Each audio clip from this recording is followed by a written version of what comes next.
ನಮಸ್ಕಾರ ಎಲ್ಲರಿಗೂ welcome back. ನಾನು ಮಂಜು, ನೀವು ನೋಡ್ತಿದ್ದೀರಿ ಮಂಜು ಸ್ಟೋರೀಸ್. ಫ್ರೆಂಡ್ಸ್, ಮೊನ್ನೆ ನಮ್ಮ RCB ತಂಡ ಚೆನ್ನೈ ವಿರುದ್ಧ ಸೋತರು. ಮೊದಲನೇ ಪಂದ್ಯದಲ್ಲಿ ಸೋತರು ಅಂತ ಹೇಳ್ಬೋದು. ಇನ್ನು ಎರಡನೇ ಪಂದ್ಯವನ್ನು ನಮ್ಮ RCB ತಂಡ ಪಂಜಾಬ್ ಕಿಂಗ್ಸ್ ವಿರುದ್ಧ ನಾಳೆ ಆಡ್ತಾ ಇದೆ ಅಂತ ಹೇಳ್ಬೋದು.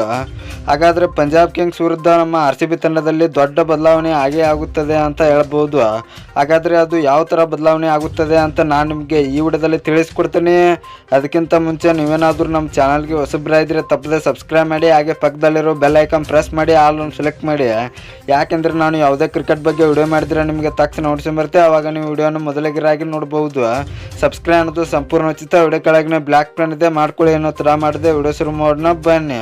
ಇನ್ನು ಫ್ರೆಂಡ್ಸ್, ಚೆನ್ನೈ ವಿರುದ್ಧ ಸೋತ ಮೇಲೆ ನಮ್ಮ RCB ಅಭಿಮಾನಿಗಳು ಎಲ್ಲ ಬೇಜಾರಾಗಿದ್ದರು. ಈಗ ಪಂಜಾಬ್ ವಿರುದ್ಧ ನಮ್ಮ RCB ತಂಡ ಜಯ ಗಳಿಸಿ ಒಂದು ಗೆಲುವಿನ ನಗೆಯನ್ನು ಬೀರಿಸಬೇಕು. ಇನ್ನು ಫ್ರೆಂಡ್ಸ್, ಪಂಜಾಬ್ ವಿರುದ್ಧ ನಮ್ಮ RCB ತಂಡದಲ್ಲಿ ದೊಡ್ಡ ಬದಲಾವಣೆ ಏನಂದರೆ ಅಲ್ಜಾರ್ ಜೋಸೆಫ್ ಬದಲಿಗೆ ಲಕ್ಕಿ ಫರ್ಗೂಸನ್ ಅವರು ಬರುತ್ತಾರೆ, ಮತ್ತು ಅಷ್ಟೇ ಅಲ್ಲದೆ ಎಸ್ ದಯಾಳ್ ಅವರ ಬದಲಿಗೆ ಆಕಾಶ್ ದೀಪ್ ಅವರು ಬರಬೇಕು. ಯಾಕೆಂದರೆ ಫ್ರೆಂಡ್ಸ್, ಇವರಿಬ್ಬರು ಮೊನ್ನೆ ಪಂದ್ಯದಲ್ಲಿ ಅಂತ ಹೇಳ್ಕೊಳ್ಳುವಂಥ ಪರ್ಫಾರ್ಮೆನ್ಸನ್ನು ತೋರಿಲ್ಲ. ಅದಕ್ಕಾಗಿ ಲಕ್ಕಿ ಫರ್ಗೂಸನ್ ಮತ್ತು ಆಕಾಶ್ ದೀಪ್ ಅವ್ರಿಗೆ ಚಾನ್ಸ್ ಕೊಡಬೇಕು. ಯಾಕೆಂದರೆ ಇವರಿಬ್ಬರು ಬೆಂಕಿ ಬಾಲಿಂಗ್ನ ಮಾಡ್ತಾರೆ. ಲಕ್ಕಿ ಫರ್ಗೂಸನ್ ಅವರು 150ರ ಸ್ಪೀಡ್ನಲ್ಲಿ ಬಾಲಿಂಗ್ ಹಾಕುತ್ತಾರೆ.